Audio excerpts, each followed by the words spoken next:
Quick heads up, the conversation you're about to listen to took place in January of this year before the world was affected by coronavirus. The insights Dr. Kahn offers for how to deal with the stress that comes from high-pressure jobs and significant responsibility may be more relevant today than it was just a few short months ago. We hope you enjoyed this snapshot from our previous normal, from the Pivot Point Security family to yours. Let's stay safe out there.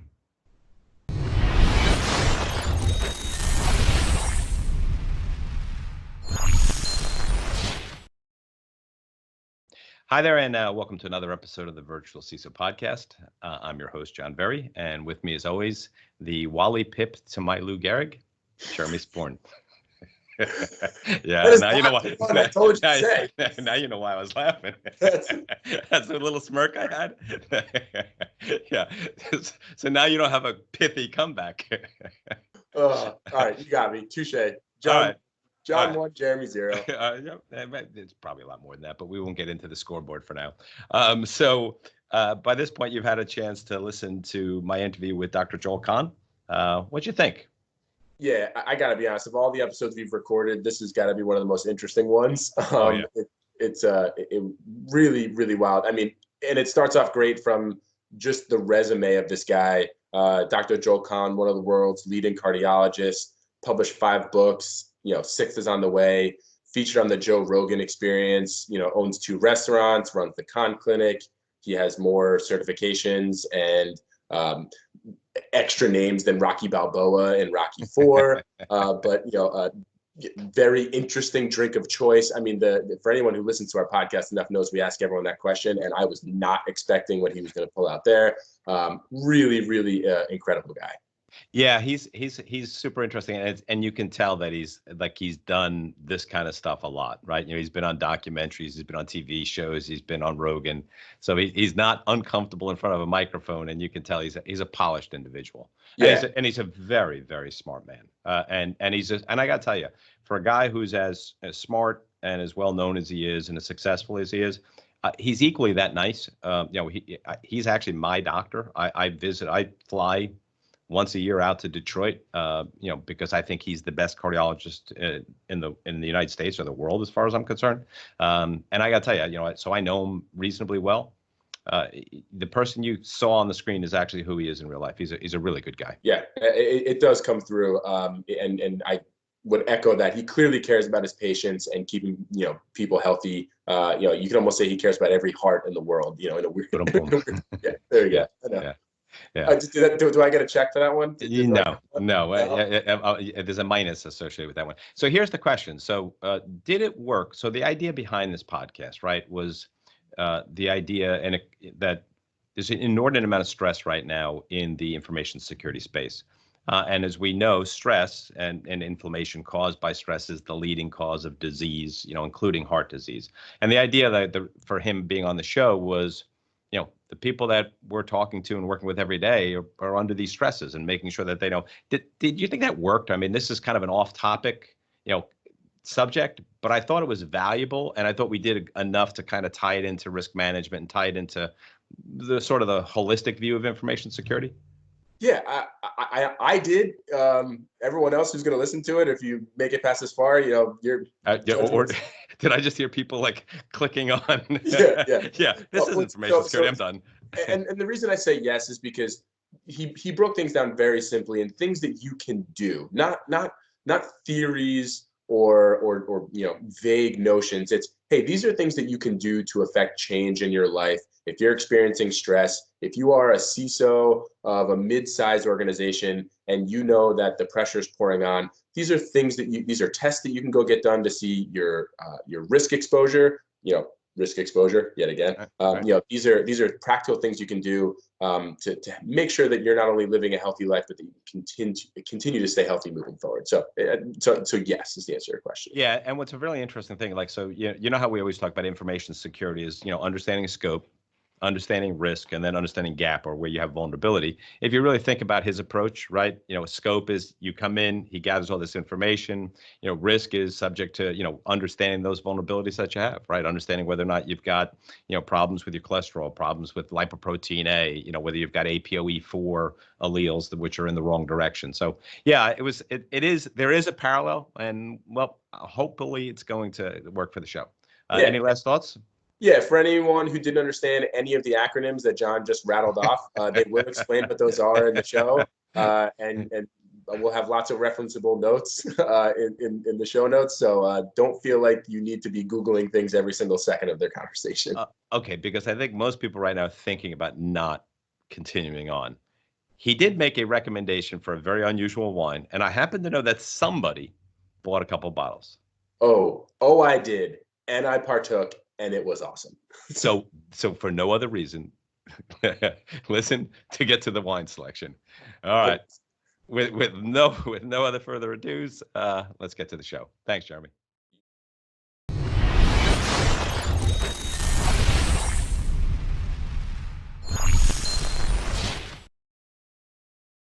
Joel, welcome. Good to catch up with you. Thank you so much. Let's do some good today here in 2020. Sounds good. So let's start easy. Let's tell people who you are and what it is that you do. Sure. So I am standing in my medical office in suburban Detroit, Michigan. I'm a triple board certified cardiologist, many decades of cath lab, stent, angioplasty experience.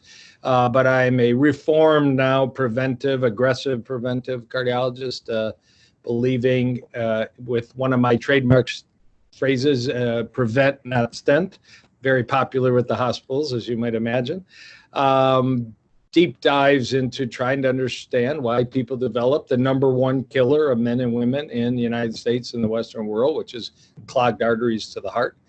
I'm a professor at Wayne State University. I've written 6 books. I have a podcast and YouTube, and do the whole social media thing with the message of upstream, find out early, don't wait till you're in an emergency room. And, that's kind of the theme of my practice. Let's take you apart, figure out what's good and bad, put you back together, and hopefully see you at 100, because I plan to be there plus. And I think if you left off one of the things I think most people might actually recognize you for, some of the stuff you've done on TV, as well as the Joe Rogan podcast, which I think has been viewed like some insane number of times, right? Yeah. Right. I think it's the longest Joe Rogan, 1175. If anybody's a Rogan fan, 1175 last fall, a nutrition discussion debate. But a lot of appearances on Dr. Phil, The Doctor's Show, Dr. Oz, Larry King, a lot of local Detroit TV, including today. Yeah, I like getting the message out. That's where the people are. The people are on those big volume shows. So I happily join in, even if it's ugly and a bit of a debate. Right, and I think I learned about you through, weren't you in What the Health, the documentary? Yeah, the 2017 sort of hit food documentary, yep. What the Health, and now 2019 is a new one called The Game Changers, but I didn't quite have the brawn and the biceps to make it into that movie. Yeah, and and it's funny because the genesis of this idea to have you on is this idea of the stress that people are going through, and we'll talk about that in a second. But you also wrote a book, which immediately made me think of this. It was the first book that I ever read that you wrote, which was the dead execs don't get bonus. There you go. Okay, sorry. Yeah. So we're gonna get to dead CISOs don't get bonuses either, or dead CISOs can't protect their companies. Quick question. I always like to start and sort of personalize things a little bit. You always find out something about a person, and I think I might know your answer based on one time we were together in your restaurant you run, the Green Space Cafe there in Detroit. What's your drink of choice? When you're a cardiologist, you're a holistic vegan person. When you're gonna have something to drink, what's it gonna be? Well, if it's not at the bar, it's going to be filtered water. It is a wonderful world we live in. I am not Debbie Downer, but the ritziest suburb of Detroit has lead in their water, even though they have one of the best water filter systems getting into those big old homes. You can't hide anywhere, but you can hide under filtered water. Now, I'm not talking plastic bottles that are ruining the oceans and the environment. I'm talking a home water filter. My office has water filter. My restaurants have reverse osmosis, or I'm drinking organic tea, and I do stress the word organic. I'm not a Debbie Downer, but pesticides and other chemicals are now accepted in standard medicine as an important cause of fertility problems, weight problems, thyroid problems.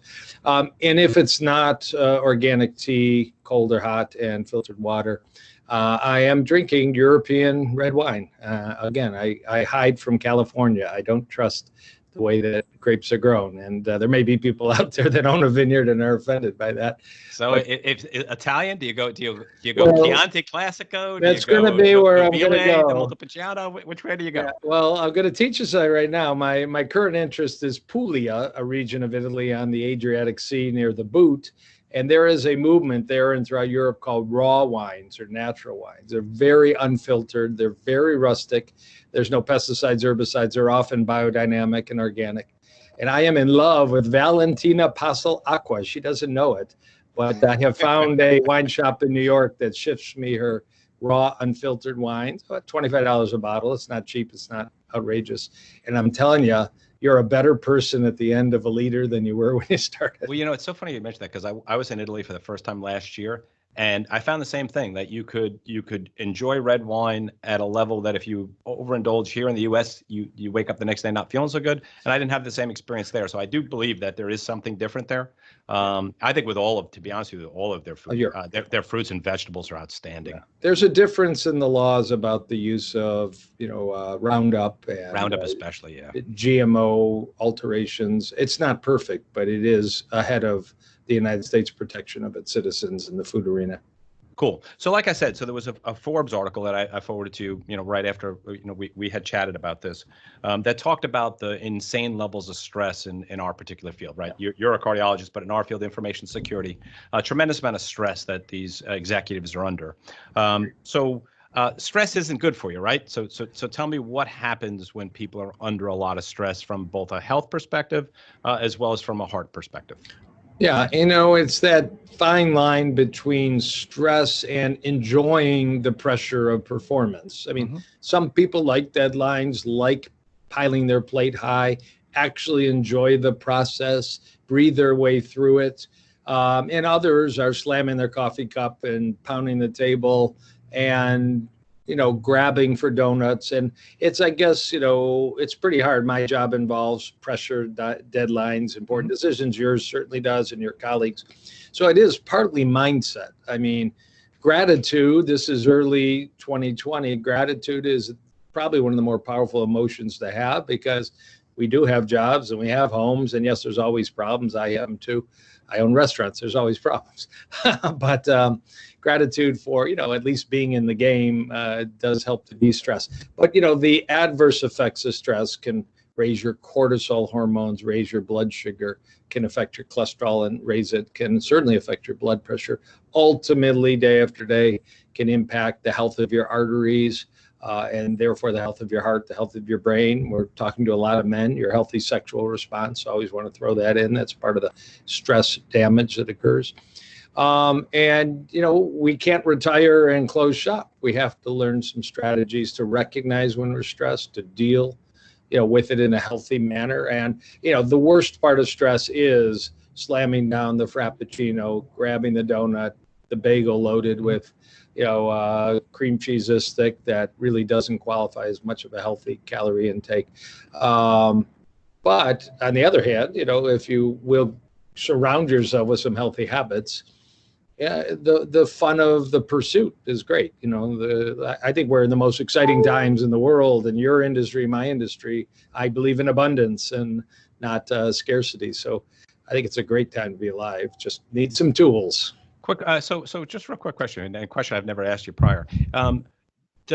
Can the stress and the cortisol levels, will they actually, I know they do a lot of bad things to you.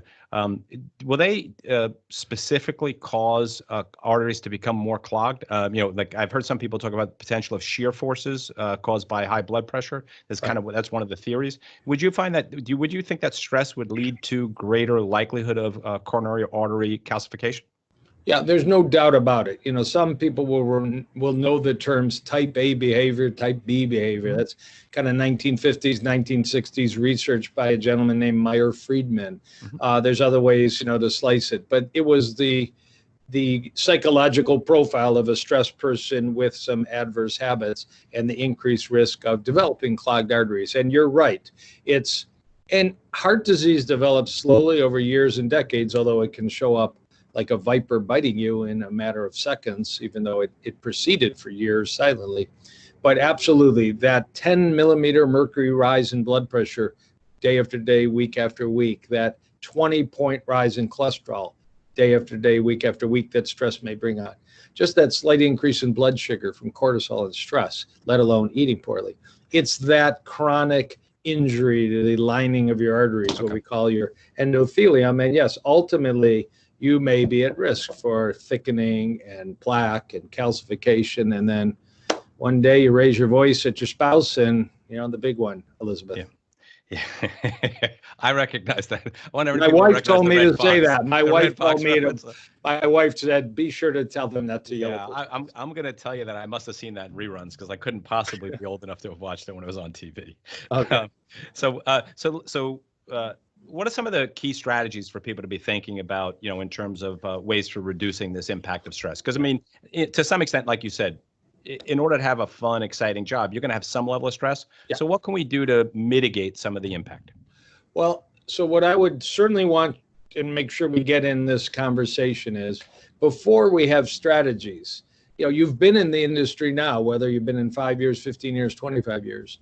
If you don't know something called your heart artery calcium score, you're not in the game of being responsible to your health, your family, and your business, unless you've had a bypass, a heart attack, and a stent, and you're listening to this, in which case, of course, you have heart disease. Hopefully you have wrapped around you a good cardiologist, maybe a good cardiac rehab or gym program, and hopefully some exposure to the work of Dr. Dean Ornish or NISHMD on the mind, body, diet, fitness approach, a great book of 2019 he wrote called Undo It that I would recommend to those heart patients out there. But if you believe it's 2020 and you have no heart disease, you need to get your local hospital and you need to have a CT scan called a calcium CT scan, 10 seconds, boom, quick picture of your heart. It comes out 0. You have no calcium in your arteries. You're 99.9% protected from badness for the next 5-10 years. And if that number comes back 50 or 500 or 1500, you've got silent and serious, potentially serious heart disease. And you need to know that and get with somebody that knows what to do next, even if you feel good, because heart disease does not give clues to executives very often until the day they start feeling awful and call 911, or even the day they drop dead at their desk, in their bed, on the tennis court, or on a vacation. So get that test. It's about $100. Real quick, that's a CACS, the coronary artery calcium score. Good. Most cities require a prescription at the local hospital. State of Texas, every citizen gets one for free at age 50. Very progressive. Cool.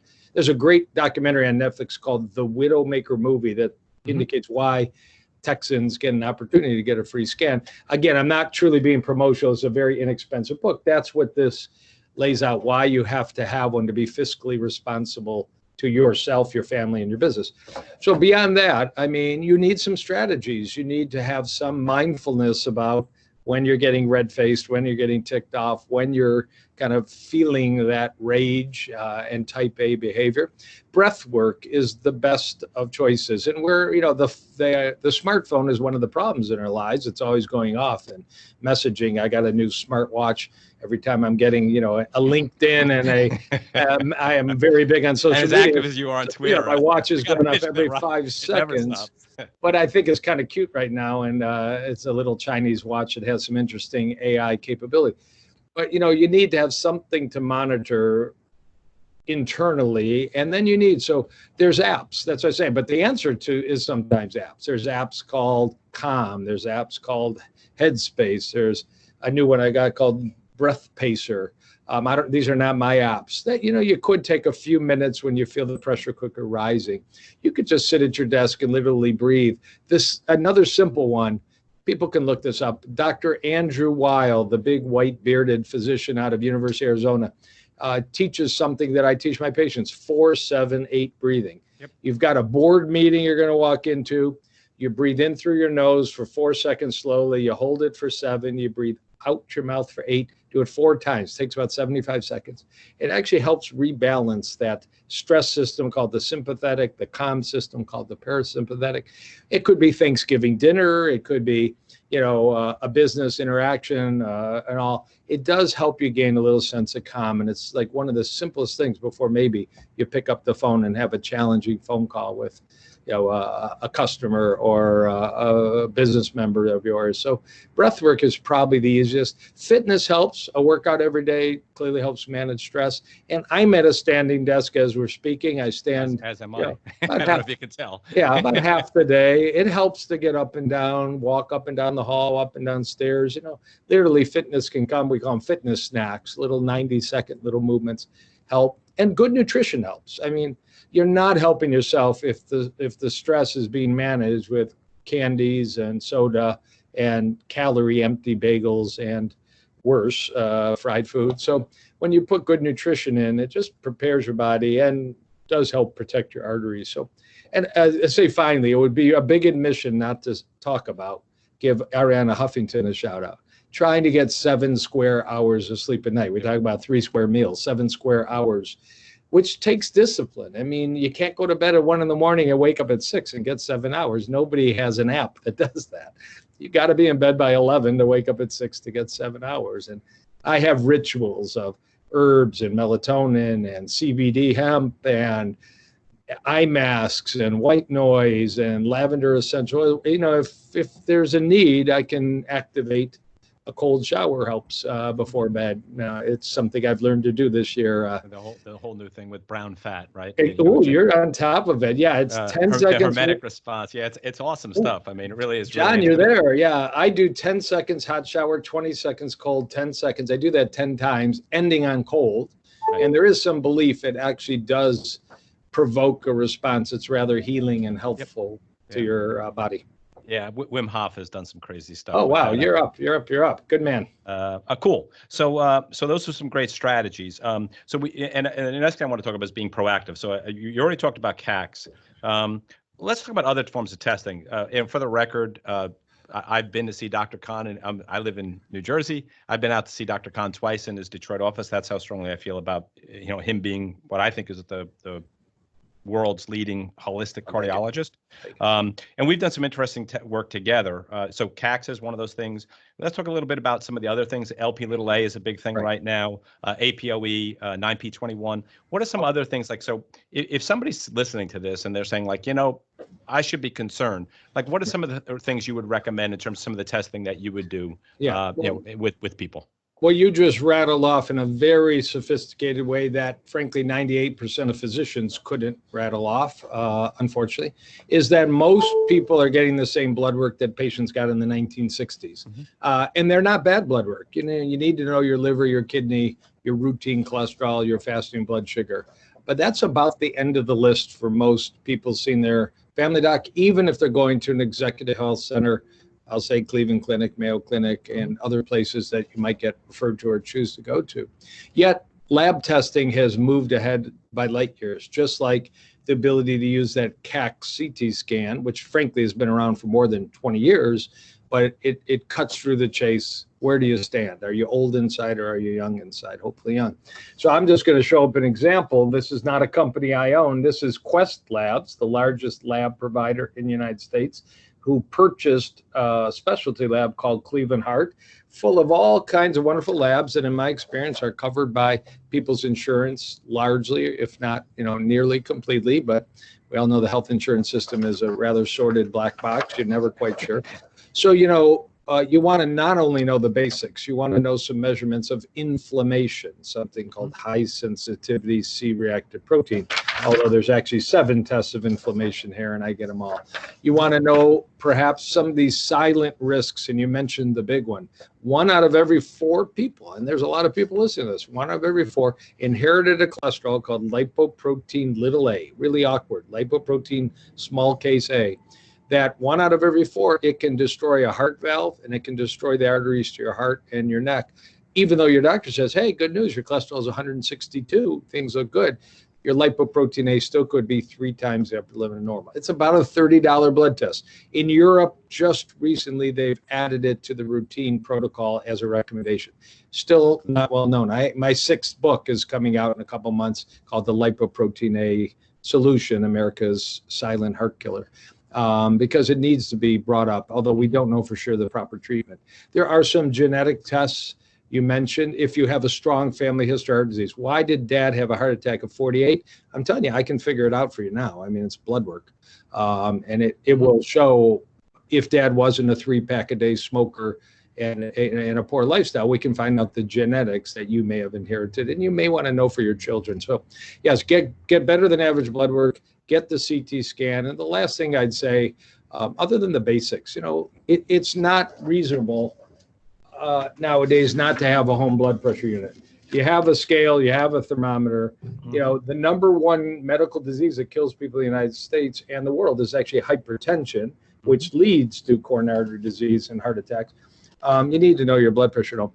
But you can do a scan of your carotids. If you want to do really basic fine life scan at a church or community center, my local hospitals for $50 will do a vascular screen, make sure you don't have an aneurysm in your belly. Some of that is overdone and hyped, but it never hurts. Get a little idea. And as you know, John, in my office, we do a very special digital carotid scan called a CIMT that will tell you your vascular age. I mean, that's a sophisticated question that you won't find an answer from most docs providing. Hey, doc, I'm 61 years old, which I am. What's my vascular age? A physician in the 1600s said, if you know your vascular age, you know your actual age. That's, kind of vision from Dr. Thomas Einham. So the carotid will tell you your true vascular age. Your CT scan, CACs will tell you your true vascular age. You couple it with a little better blood work, you're really on top of where you stand. It's not always bad news. My most obese patient in my practice, no names and no fat shaming, has a calcium score of 0. And some of the best blood work I've seen. And you shake your head. And that's what's amazing. Called personalized medicine or precision medicine. Everybody's different and the equation is so difficult. We need the numbers. I was Edward Deming that said, if you can't adjust what you can't measure. I think that was the quote. He's a Six Sigma guy, right? Six Sigma guy, exactly. Yeah, you can't fix it. Jack Welch. You can't fix what you can't measure. And it's true in medicine. We just don't teach that very often. Yeah, you know what? The CIMT, and one thing which is really important for anyone listening is that, I have, unfortunately, high LPA, little a, and I have a fair amount of coronary challenges, right? Some clogging of the arteries. And I'm working with Dr. Kahn, and we're using the CIMT as a proxy for what's going on elsewhere in the body. And through our work together over the last year, you've been able to reduce my CIMT from about 40% clogged to about 37% clogged or something of that nature, through a combination of diet and herbs and things of that nature. So I'm thankful that I found Dr. Kahn because I was heading for a slab or another cath lab. Right? Yeah, we're going to work very hard to keep you away. That's my goal with my patients. My 2020 goal with my patients is only walk in a hospital to visit a relative. It isn't not. There are bad things happening in hospitals, from super infections to complications. And I am a hospital staff member, but nobody speaks up about it because it's a multi-billion-dollar industry. Nobody wants to, swing their Don Quixote blade at. But it's true. Stay out of hospitals. You and me both. So. Quick crystal ball. Anything exciting, in terms of, genetic testing, immunotherapies, nanobots, anything exciting on the horizon to look for that might be a little bit more of that magic button we all hope to find? Well, I think we've already, talked about a mouthful that's way beyond standard medicine here by getting a heart CT scan, by getting a carotid ultrasound, preferably a carotid intimal medial thickness CIMT, and getting advanced labs. And again, the Quest is just something I use. It's not something I own, God knows, but getting better in average labs. And if anybody, either the book I showed, Dead Execs Don't Get Bonuses, just Google my name. I've written article after article after article I have a blog in the Detroit Business Magazine a few months ago about the widowmaker heart attack, how to avoid it. It gives everything we talked about. It, John, I'll make sure that I email it to you after. Yeah, that'd be great. We'll throw into the notes. Because these are a simple shopping list. You can go to your doctor. That will take your health so far down the road in terms of being quantitative.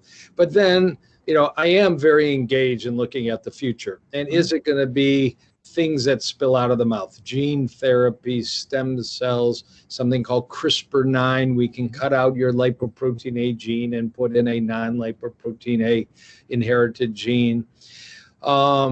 Is it the supplements of the day, resveratrol, something called nicotinamide mononucleotide, NMN? NMN, yeah. That's David Sinclair. Did you read the book? Yeah, exactly. It's a great book. It's a great book, his page 304, this is what I do, which is the first page. The first page everybody goes to read. What does David take? 1,000 of metformin every morning. The doses he takes of those supplements are very expensive, but he has a researcher. He has easy access to them. I can't even get near those doses without breaking the bank. And I don't know that they're going to work. We need, it's way premature to say we know.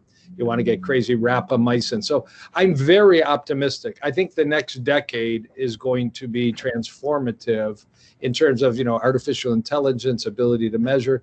The first prospective trial of metformin to prevent cancer and other diseases will embark in the next month or two from Albert Einstein Medical Center, something called TAME study, TAME. But we don't know the answers. And we've been messed up before by jumping on a bandwagon that proved to have even taking Prilosec from butter, how many from butter of the to margarine, right? I mean, how many people in your practice because of that? But bring it right now, omeprazole, Prilosec, which some people are taking for years because they once had heartburn in the 70s, we now know is associated with some kidney injury to the lining of your artery called the endothelium, possibly an increased risk of heart attack. I work really hard with my patients, get them off Protonix and omeprazole, maybe onto Zantac or Pepcid, but you got to work with the GI doc if you got serious disease. Even simple things like that are important until we figure out, the fancy stuff. Lifestyle right now, do you go to the gym? Do you sleep? Do you smoke? What's your weight? What are your numbers?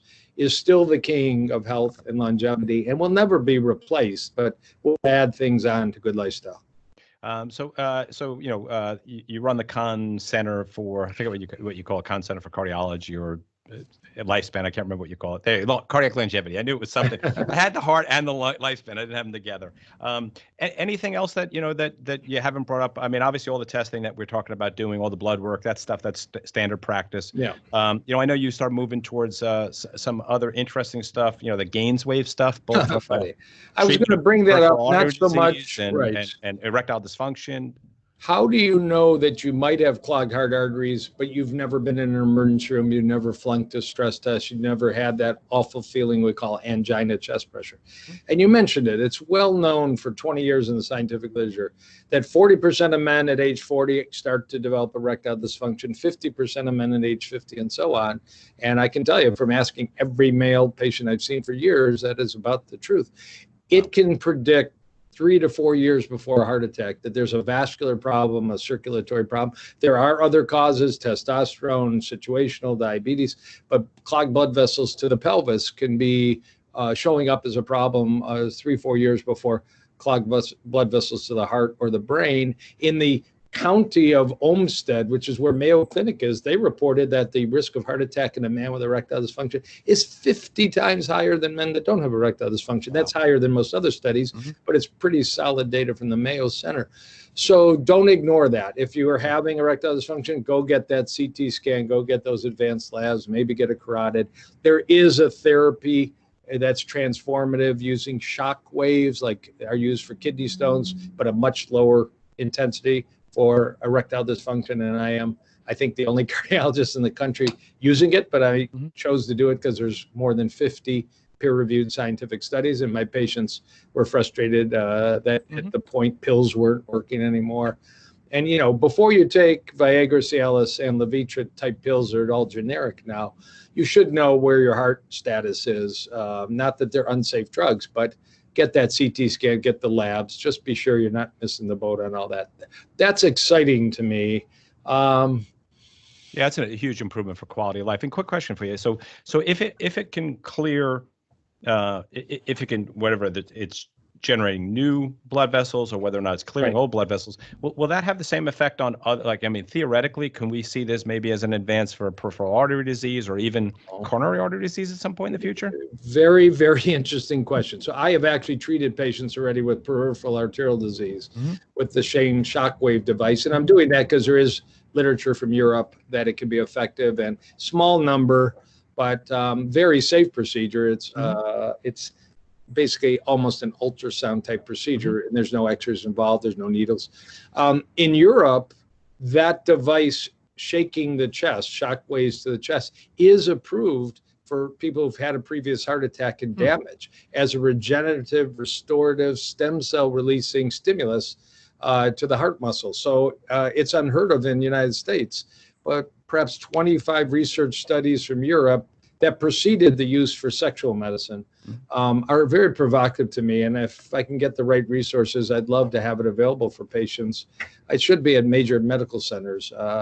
It's not reimbursable. There's no FDA approval, but if you've had a heart attack and your doctor says you're damaged, a lot of people would be interested. Yeah, happy to spend the money. A non-invasive, reasonably proven way. Gotcha. So that's exciting. Is that just out of curiosity, is that a hermetic response? Is it a stress response, a healing response that's causing it to provide this improvement? The biology of shaking a tissue causes micro trauma, and that induces, you could call it hormesis, which doesn't kill you, makes you stronger.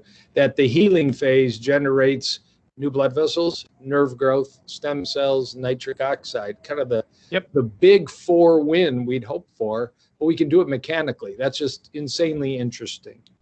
Very cool stuff. I'm excited about artificial intelligence. You know, you tell me your history. I'd rather have a computer help me. What does it mean to have a rash and a runny nose and an allergy to aspirin and a sore stomach? And let me have Watson help me with that, because nobody can ever keep up with the pace of both the diagnostic and the therapeutic. So we are going to see the next decade many more tools of artificial intelligence. I'll just show you one just to stimulate you. I'm working with an Israeli company. I'm not an investor. That they'll be at CES in Vegas. But you can use your smartphone, if anybody can see my smartphone, it can, looking at your face, it can be the camera on your laptop or your pad or your phone. It can now measure blood pressure, heart rate, blood sugar, stress levels, heart rate variability, and soon to be alcohol blood level via skin changes that it can detect. It's called photoplethysmography. It's all using been validated. like using near infrared kind of light. Just your camera. It's just your camera and detecting little signals, almost like a photo lie detector test in essence. The website has a great video of Mark Zuckerberg testifying in front of Congress, and you can actually even analyze a recorded video. And they claim that they can detect that he was blowing smoke up the Senate's rear based on these vital signs. So stuff like that your laptop may warn you, we've been monitoring your vital signs, your stress levels rising, here's your 5-minute breathing program. Stuff like that I think is right on the verge of being available to all of us. Very cool. Yeah, really cool stuff. Cool. So look, we covered a lot of ground. Anything else that you wanted to mention?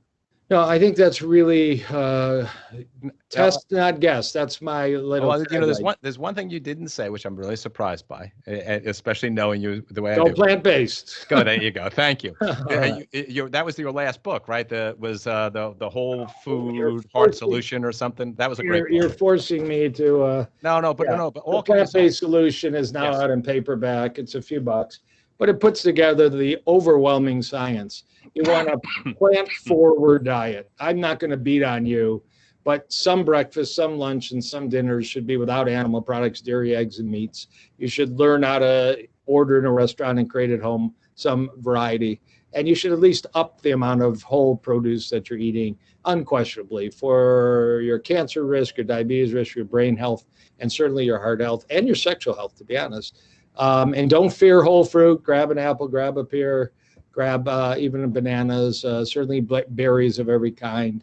The overwhelming consensus is a plate, and this could be the USDA, the Canadian government, the Australian government, the Italian government, Harvard School of Public Health, a plate that's largely filled with fruits, vegetables, whole grains, peas, beans, lentils, and even soy products, organic, is the healthful, kind of formula that you should apply. And you don't need a doctor to tell you that. You can just go look up the Harvard School of Public Health food plate. You'll see it laid out without any financial conflict, as beautifully as it can be anywhere. It's not the word vegan. It's just plant-forward diets. Yeah, I like that idea that move away from it, because I think vegan has more of an activist component to it. More that PETA, more trying to save the world.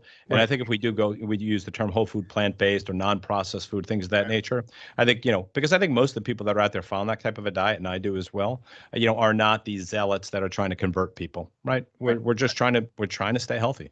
Right. Cool stuff. So I always like to ask, so I consider you to be a great cardiologist. Thank you, sir. So what fictional character or what real world person do you know that, like one of those attributes, who would be somebody else who you think would make a great cardiologist, or even a great chief information security officer, if you think of it that way? Oh, Lord, that's the most interesting question I've been asked in a long time. Elon Musk.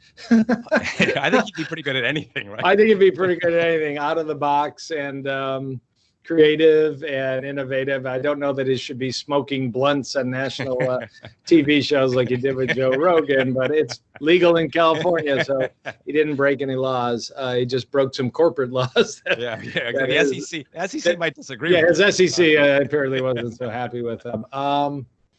You really want. I go by the phrase, be open-minded, but not so open-minded your brains fall out. We have a great medical tradition that has moved us forward, and we need coronary care units and we need emergency procedures. But we had a breakthrough medical trial in November called the ischemia trial, that even advanced heart patients who are outpatients, bad blockage, bad stress tests, if they're put on optimal medical treatment, that's prescription drugs, they're told to eat healthy and exercise, they don't need bypass and stents in the vast majority of cases. That's now a proven randomized international study, cost us $100 million. Right. Well, I think this validated the breakthrough work that Ornish, Pritikin, and Esselstyn did, but now we're bringing it up to the largest, most expensive cardiac trial ever done on the topic. So, it's that out of the box. We need to change the paradigm. Take care of yourself, get better than average testing. So any maverick out there, Richard Branson, oh my God, would he make a great cardiologist, for example? Any of that kind of, I don't want to leave women out of it. No, Ariana Huffington would make an amazing cardiologist. Good stuff. Last question, and you can answer this from a different perspective. We've been talking with you as a cardiologist, but you're also a business owner, right? You own the Kahn Center for Cardiac Longevity. I got it right that time. You own at least one, but I think two restaurants, right? So from a perspective of a business leader, right? What do you think might be an interesting topic for other restaurants or other medical professionals that are running businesses of note from an information security perspective? Like, what are some of the challenges you're thinking about, or some of the things that you're hearing from other people who do what you do? Well, we're all worried about security breaches. I don't want my electronic, pretty much all the medicine now is on electronic medical records and username and passwords. They all can be broken into, and I'm concerned about that for my patients and their confidentiality. A little less so in the restaurant world, but certainly true in the medical world. So the kind of, firewalls and other security methods you're using, I'm glad we got people like you around in the medical world. Just again, the same message for all these executives. I just really plead to be fiduciary, to have responsibility in a fiduciary sense to your family and your business. Everything we talked about, you need to say, look, in January 2020, I'm going to email John Berry and figure out, how do I get that CAX, or how do I get those blood work? Or you will get some pushback from your primary care doc, maybe even your specialist. They don't all support this idea of test, not guess. Just live till you drop is the alternative. And I'm not a big fan of living till you drop. No, because you just never know when that drop's going to occur, right? That's why they call it the widowmaker. Right. So the other thing which I just want to point out that I like is you have a good podcast, and I also pay attention to your Con Chronicles. Remember when we talked about what's on the future? Thank you, sir. Well, that's the first time that's been mentioned on digital media. But I think you do a good job, because what you're doing is you're kind of like a filter for everything that's out there that might be relevant to me. And having cardiac issues, I kind of pay attention to it. So I actually keep current with your Con Chronicles, and I find that a lot of the new stuff that I'm learning about and reading about, I'm kind of finding through that. So thank you for that. Wow. So I'll just give a shout out. If anybody goes to my website, drjoelkahn.com, there's a little button that says Con Chronicle. And I want to say with a little humility, it's kind of like the Drudge Report, constantly updating the media's reports on medical and wellness items. And I like the fact that you steer it like you give some interpretation. I'm of it selecting. As well. I'm selecting. But you're also giving some interpretation, like, hey, this one was funded by this entity. You have to be aware of that, because the problem with all of these scientific studies is kind of figuring out, like, what the angle is behind it. Because everyone has an angle, right? I mean, that's just the nature of the world. So making sure at least that you're reading it the proper way is important.